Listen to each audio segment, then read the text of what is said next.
Hello, my friend. Welcome to the Business Leadership Today podcast. I'm your host, Matt Tenney. In this podcast, we sit down with successful founders, CEOs, and other senior leaders and ask them about the most important problem they've solved so both you and I can learn innovative, proven approaches to solving the most important problems in business today. My guest today is Steve Fields, the founder and CEO of Fields Law Firm, which is a mid-sized nationwide firm based in Minneapolis, Minnesota. Steve is a longtime client of a marketing company I own, so I know him well. And I can tell you, he is a brilliant entrepreneur and one of the smartest people I know. And he's also an amazing human being who is driven by a genuine passion for adding value in the lives of others.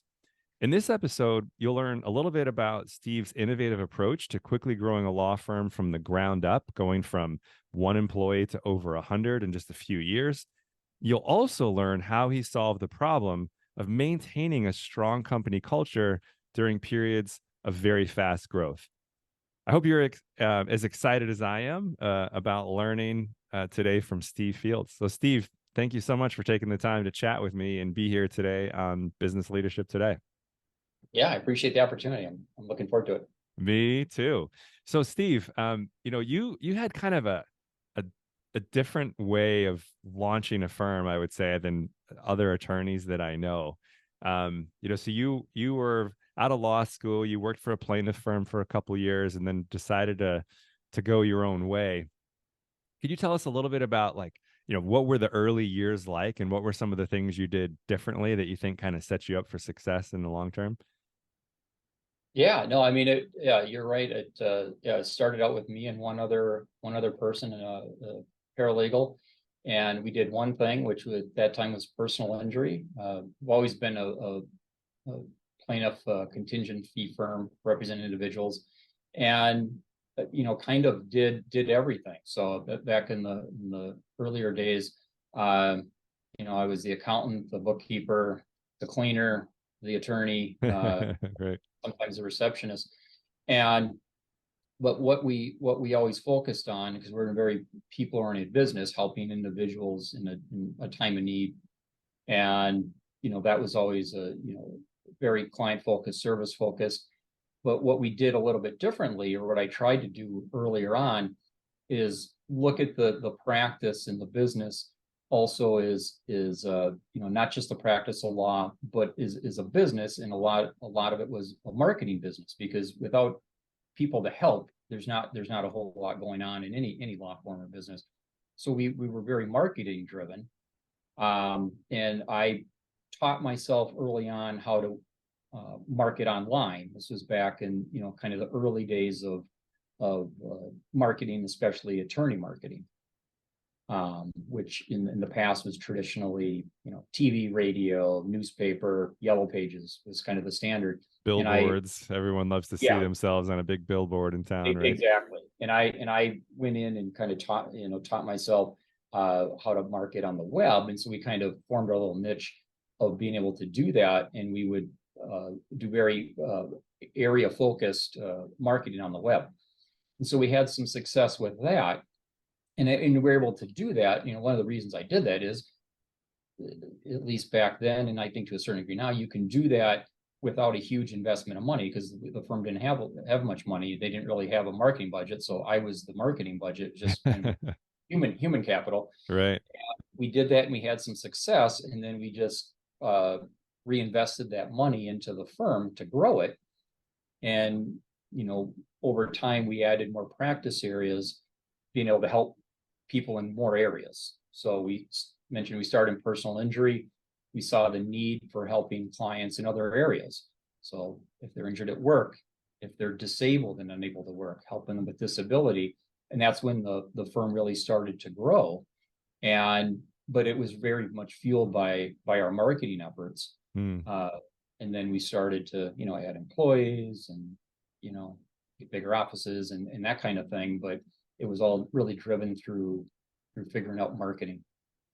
Yeah. So, a lot of firms start off with, I think especially in personal injury, kind of really beating the street, so to speak, and doing a lot of marketing that doesn't really do very much. And so you learned how to manage this amazing asset called the web.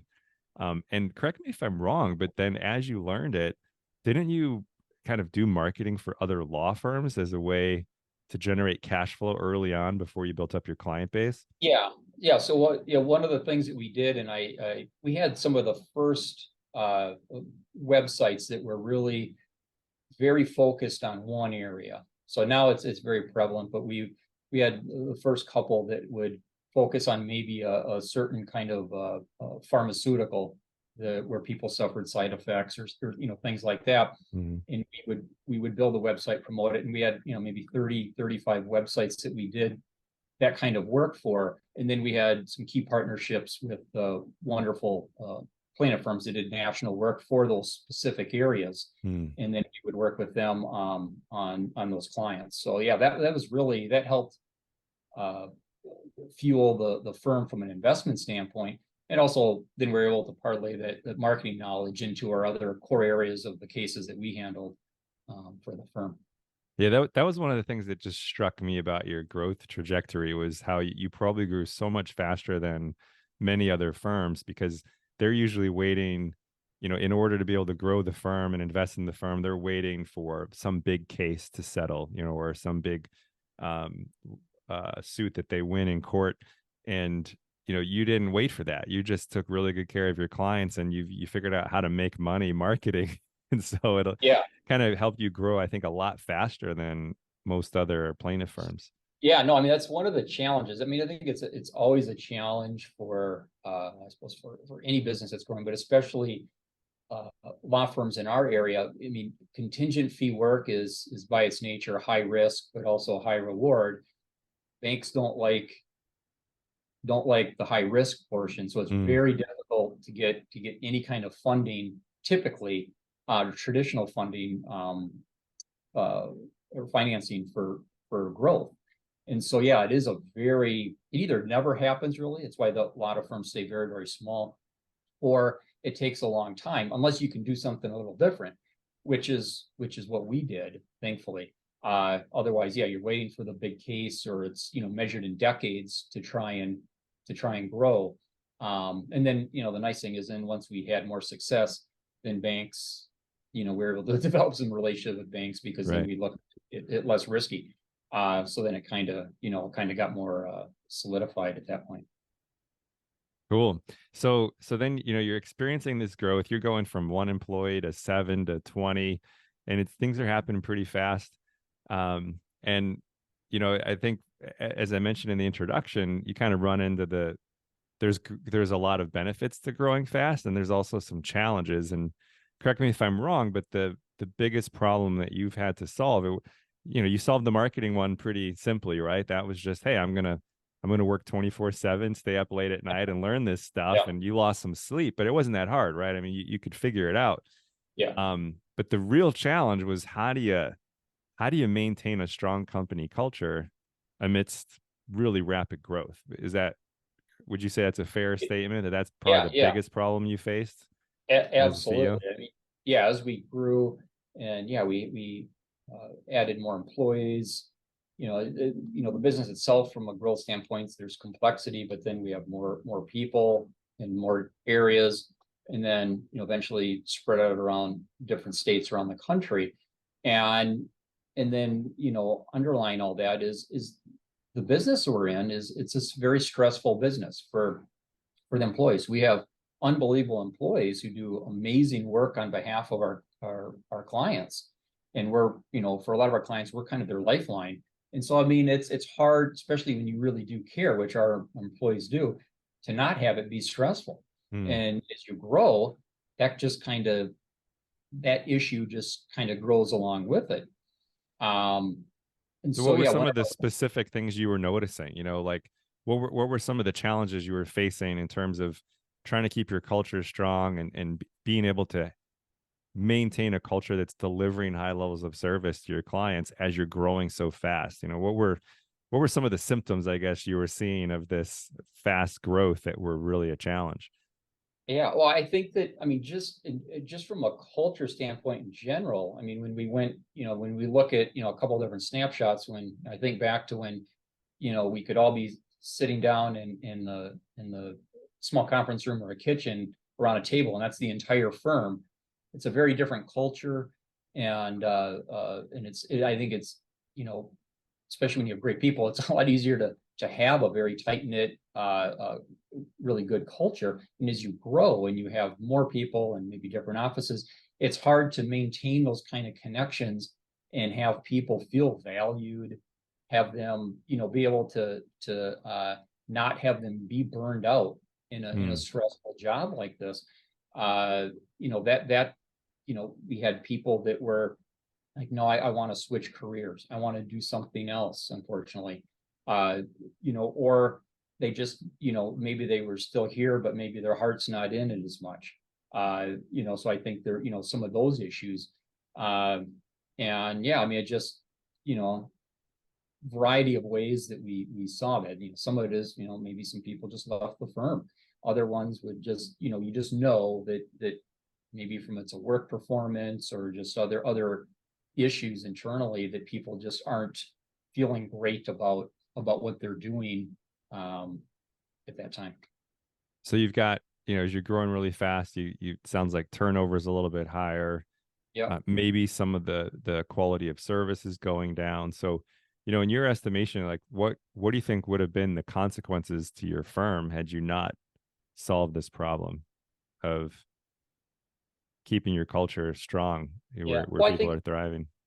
I think there's a couple. One is one of the non-negotiable things is we can't provide lower service to our clients. I mean, Hmm. that's it's kind of how the firm was built, and our clients just deserve it. They're if you're disabled, or some of we have clients that are catastrophically injured, and I mean, we are their, again, their lifeline.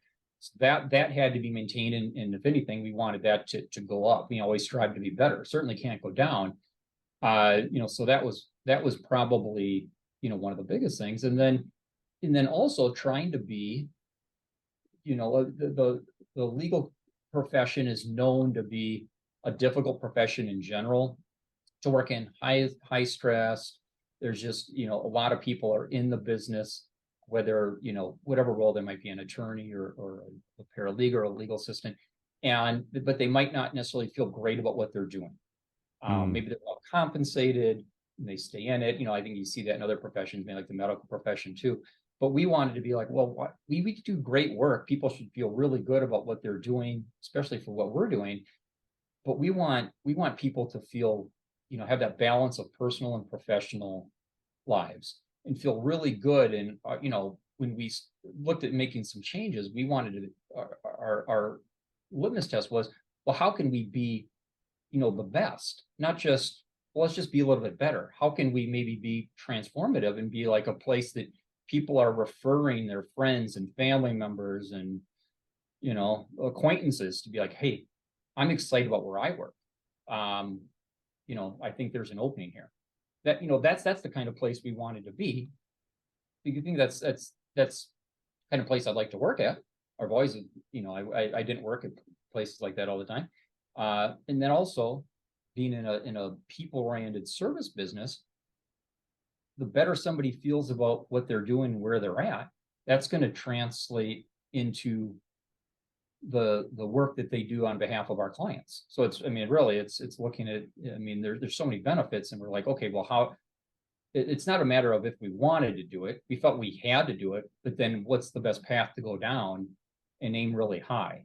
So you're in an industry where it's kind of known for being high stress, especially if you're a junior attorney. I mean, I know I've talked to a number of attorneys, but some of them I know very well, who are no longer practicing because they started off their careers at some large law firm, and they were expected to be doing 80 to 100 hours a week for years, and they just they couldn't do that for too long before they said this is not how I want to live my life.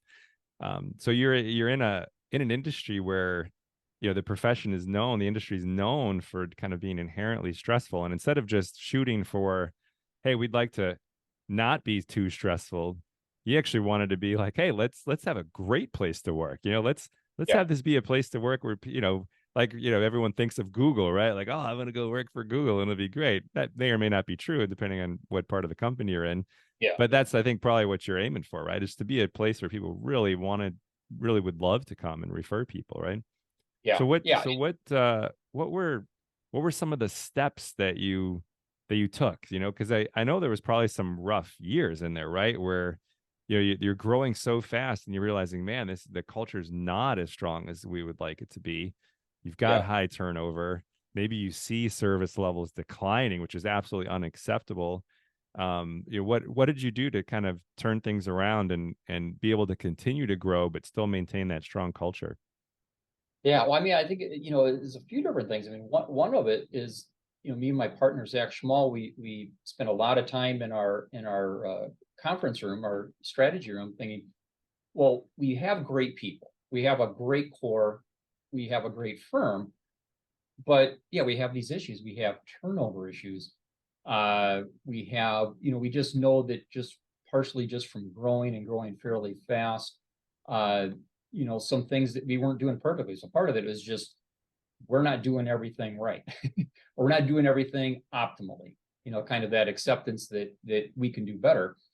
And then, well, And how? by that, when you say we, you mean specifically the senior leaders, right? Where Yes, you're having the honesty, the self-awareness to say, hey, the culture's on us, right? If it's not the way we want to see it, it's there's only one place to look, and that's to us, the yeah, senior just leaders, right?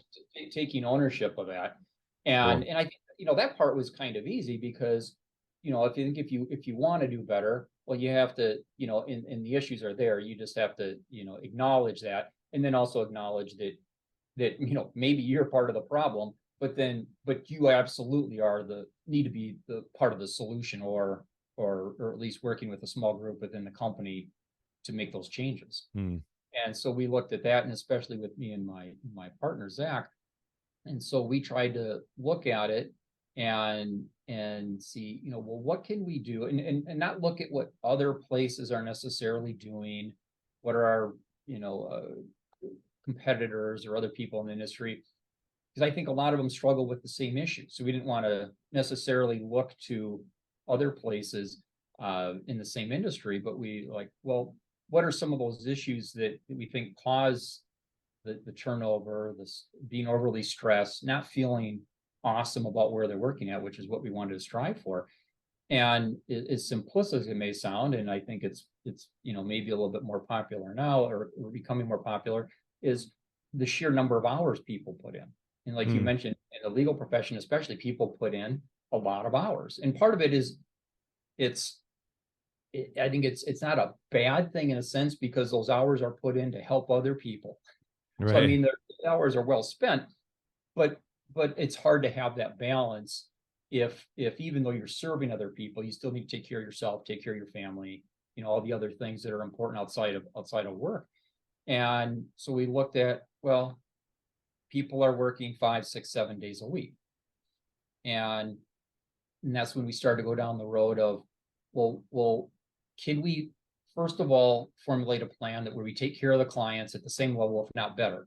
So that had to be part of the plan, but then have people working less, which is tricky in a service industry like we are, because it's based on what people do. We don't have computers or AI that's taking care of things for us.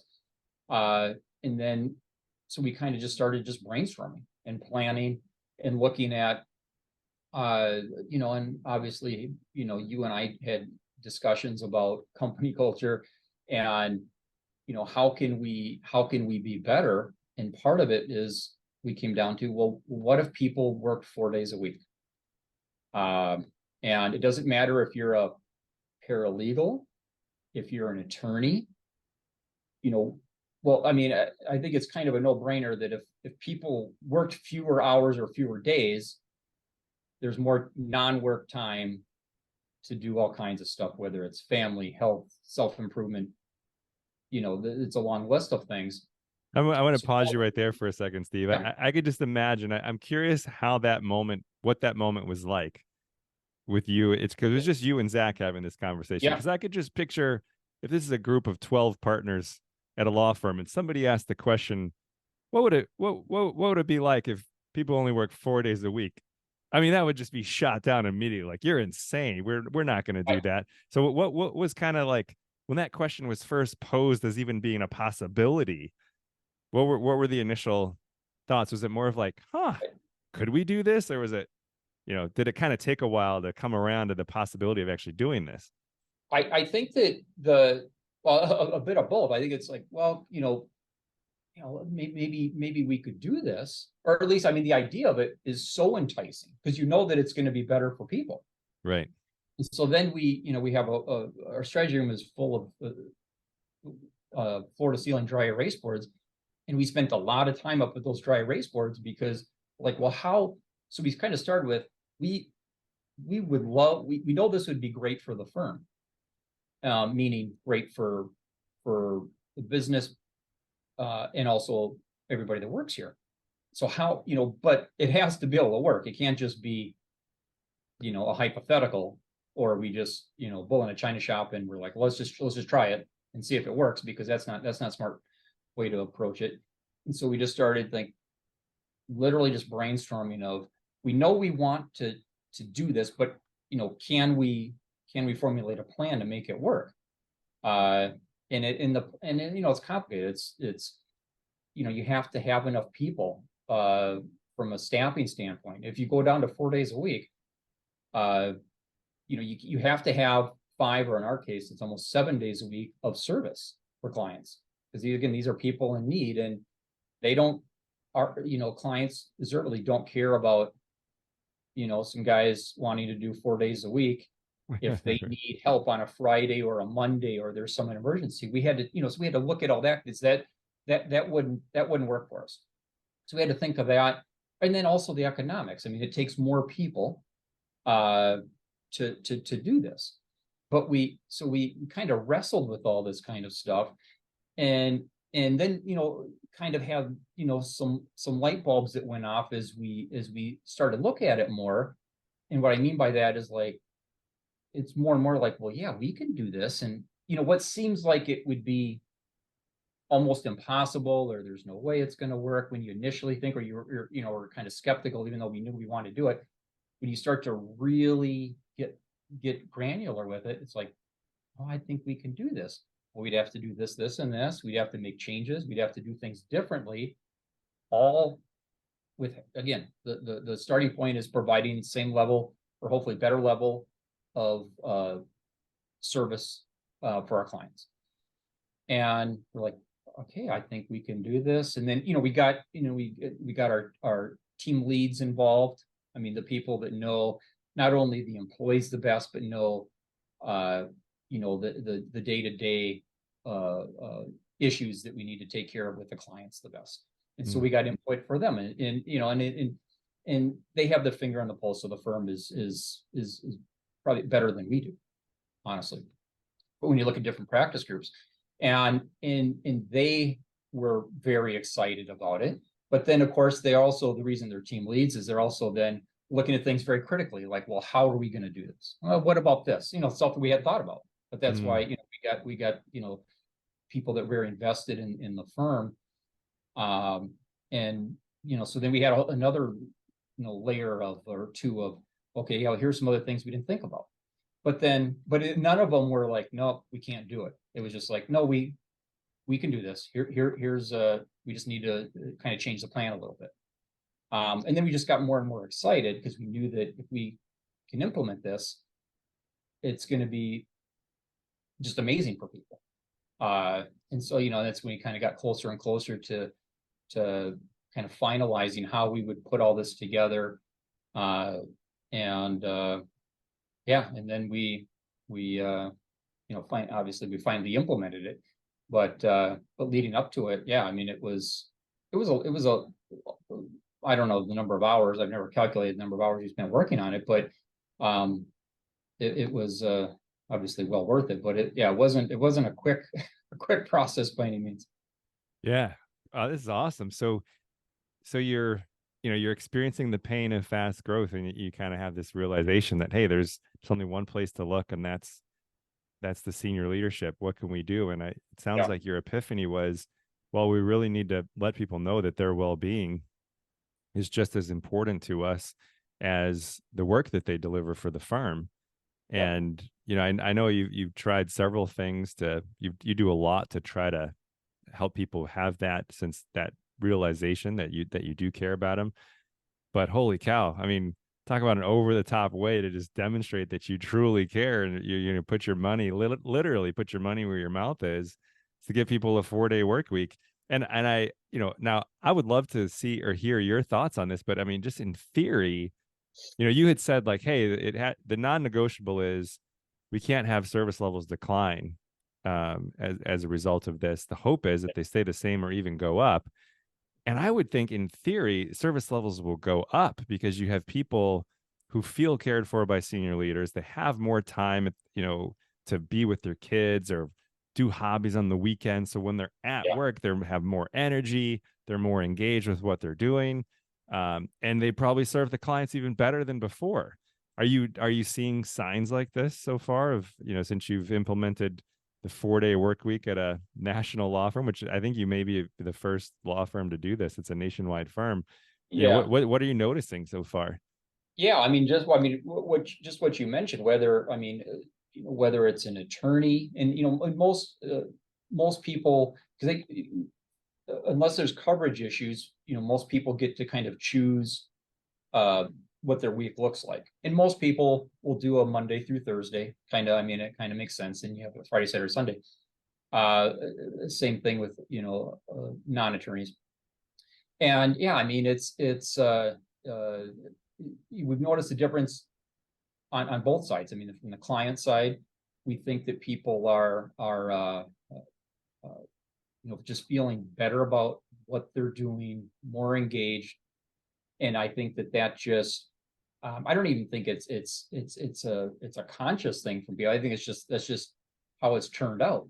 So Right. if you have a day to go to an appointment, meet your child at school and have lunch with them, to just have a day off where you're frankly just for yourself, and then you come back and you're much more recharged, you're feeling better about stuff, and it's not, this isn't once in a while. This is, it's essentially, it's like an extra 50 days off a year, and it's every week. I think that's a big part of it. It's not just, I think you can give somebody some extra vacation time, which I think is great. I think that's a different scenario though, in terms of the value for people.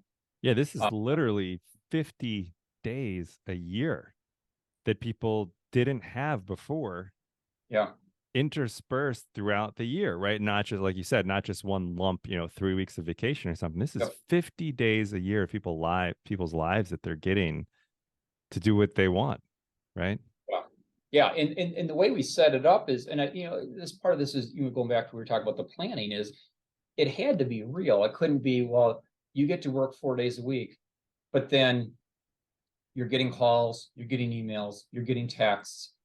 That's not meaningful time off. So one of the guiding things we had for everybody was, on your day off, there is zero accountability to the firm. So, and everybody respects that. So you're not getting a phone call from anybody. You're not getting an email outside of, we are a law firm. The judges do rule. So, we do respond to things. But I mean, we have internal, that's part of the plan, is we have things internally done that we can handle that on behalf of somebody and provide coverage. So, but for the most part, that had to be one of the cornerstones of when we did this. And I think that's probably with any company that tries to do a alternative work day, or like a 4-day work week, is it has to be real. You can't have people have their phones blowing up. That's not a disconnect from the office, and it's not meaningful. So we had to kind of think of all that, and I think that we have accomplished that. And I think then that people really do, then they have that expectation, and there's not that stress of, oh, I've got to take care of this, and this. So I mean, but that's part of just how are you implementing all this. But I think that then we really do see that with the people, and you hear stories from people, or people will, and I think maybe some people have shared stuff with you about how it's impacted them, having that extra time off, in real time off, not just, well, we're going to give you time off, but you're still going to squeeze in your 60, 70 hours a week. we're very, we very much engineered what the amount of work people have. So it's can be done in that four. I mean, that's the other part of it. It has to, the amount of work somebody has to be able to be done consistently in that 4-day work week. Right. Otherwise, it's not real. And so, yeah, I mean, we're still always trying to improve, but those are some of the things that we tried to think about, and that's why it took so long to kind of formulate everything before we rolled it out. Well, that's so important though, because if it could be great to say like, oh, we're gonna take this, we're gonna engage in this amazing initiative, but if you don't think through all the things, then like you said, it's kind of like a false. It's Yeah, not really happening, right? It's like if you don't think through these things, and this happens to companies all the time, where they'll launch some initiative and then realize, oh, this isn't working, and then they flip it back, and then employees are really upset because they're like, wow, you offered us this really nice thing, and then you took it away. So it sounds like by taking the time to think through all of the operational side effects of doing something like this, then now you don't have to take it back. And yeah. and like you said, and when people are off, they're off. So you've noticed that service levels have either maintained the same, perhaps even gone up. What's happened to turnover, would you say, since you've implemented the 4-day work week? Have you seen, the ability to Yeah, retain your good people? Is that yeah. increasing as well? Yeah, I mean, turnover plummeted. I think, well, I mean, two positives is, I mean, turnover went way down. And then I think, on the other end of things, I think it's also helped. I mean, that has to do with retention, but it also has really helped when we're looking at, in terms of a growth standpoint, adding new great people. Attracting I great think talent. that, Yeah. yeah, I mean, it's to have that kind of flexibility and just a different approach to the work week, or just somebody's profession, that's been a big help. So I mean, people, the word gets out, and people want to work here, because they know that they can have that experience, which is kind of unique, in terms of, I mean, it's still tough from a hiring standpoint. So I mean, that's another kind of advantage is, we can, people are out there and looking what they want to do with their career. If it's their chosen career, maybe they're changing careers, and we can offer them a really nice platform to continue their career, or grow. Yeah. I can almost imagine a junior attorney coming in an interview with you or Zach and having in their mind, okay, so is this one of those firms where I'm going to be doing 80 hours a week, or is it 100? And you guys just Yeah, kind of sit back and say, come here, young one. Let me tell you how it is at our firm, and just have their yeah. minds literally be blown. That like, Oh, no, you're going to do 36 hours spread over 4 days, and you're going to have yeah. a 3-day weekend every weekend. Yeah, I mean, yeah, there's a little bit of disbelief because we don't, when people come in and, say like an attorney that's interviewing, a lot of times that will come up because they want to know what kind of culture, what kind, what's the expectation of work and the type of work, and, all those good questions they ask about mentoring and training. But then it's like, well, how many hours? What does a work week look like? And that's where it is fun to have those conversations. Then also you're kind of bursting a bubble of, the norm is, well, you have to have this many billable hours, and this takes this amount of work to do everything. And we still have all kinds of standards that people need to meet, and we're a very data driven, performance based firm. But it's just we've kind of shifted things, that to have that success in somebody's career doesn't take years and years of grinding and that level of sacrifice in terms of hours. And people can still have their very successful career and do it literally in a 4-day work week. And then people are like, they usually ask a couple follow-up questions because it's so different than other firms and other firm cultures. And we're like, no, this is how it works. And we kind of explain like some of the stuff we're talking about. Well, here's how we're able to do that. So I mean, so it seems a little bit more real, and there's some underpinnings to it. And then the light bulb goes off for them, and they're like, oh, okay. So yeah, it's the workload is at a certain level. and the expectations for attorneys are adjusted accordingly.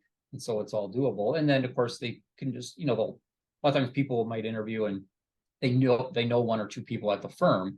And so then they can kind of hear, oh yeah, this is how it works. And it works well. Awesome. All right. So you noticed an improvement in service levels. There's been no Yeah. decline and probably an improvement. You've seen turnover just plummet, and it's easier to attract top talent because people want to work for the firm. What about, just the impact on people's lives as humans? Have you heard anyone give you feedback just as to the degree to which this has had a positive impact on their personal lives away from work and just their happiness levels? Yeah, I mean, we hear it, especially the team leads will hear a lot that, they're interacting more on a day-to-day basis with people in their team. But yeah, I mean, as you can kind of, probably imagine having an extra day off every single week, and everybody's a little bit different, but I mean, the different things that you can do to take advantage of that. And a lot of it is stuff that is maybe, it's maybe not that necessarily exciting, but that doesn't mean it's not impactful. So it's not, everybody's not doing a 3-day jumping on a plane and going on a trip for 3 days. Some people will do that, but it's the small things that I think that are that make a difference on a week to week or month to month basis. Things like, I think I mentioned, like, well, I get to spend a half day, say like on a Friday, with my daughter and my son. I get to pick them up from school, and not, when people are working regular hours, 5 days a week, that's more of a rarity. Right. And you just don't have that ability unless maybe I'm taking PTO or vacation time. It's like, oh, I can do that, or I can have whatever day they're off, Friday or Monday, I have a medical appointment. Again, that's just a normal thing that people will have to have, those kind of things come up in life now and then, and I can do that. And that doesn't mean that I have to take time off. I have to eat into vacation time, especially if somebody, say, has an ongoing health condition or something like that. They can really, it smooths out the flow of their life. I mean, or just even there's people that are, I need to help take care of a family member. I mean, there's so many different stories that, I mean, it sounds like, oh gosh, it's kind of weird that people were struggling or couldn't do some of those things. It's kind of, it's kind of sad. So those are some of the things that we hear about that people are able to do. And it's kind of wild that it's one more day off a week, but but I think it has kind of an outsized impact that we've seen compared to shifting people from 5 to 4 days, if that makes sense. Yeah. Yeah. Well, this is amazing. Well, just kind of in summary here. So, you're experiencing this rapid growth and realizing that it's not going to be sustainable if the well-being of employees isn't a top priority. And you've looked at a lot of different ways to make that a top priority.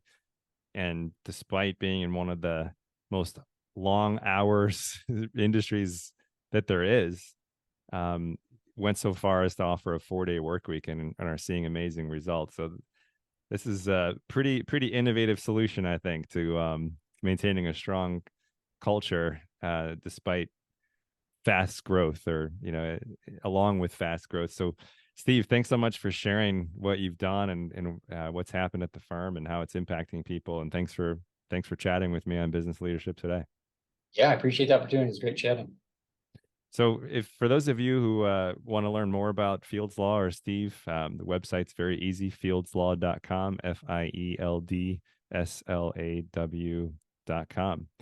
And until the next time I have an opportunity to help you in some way by bringing you a wonderful guest like Steve Fields, I wish you great success building and sustaining a world-class organization that's making a positive impact on the lives of your team members and on the global community. Bye for now.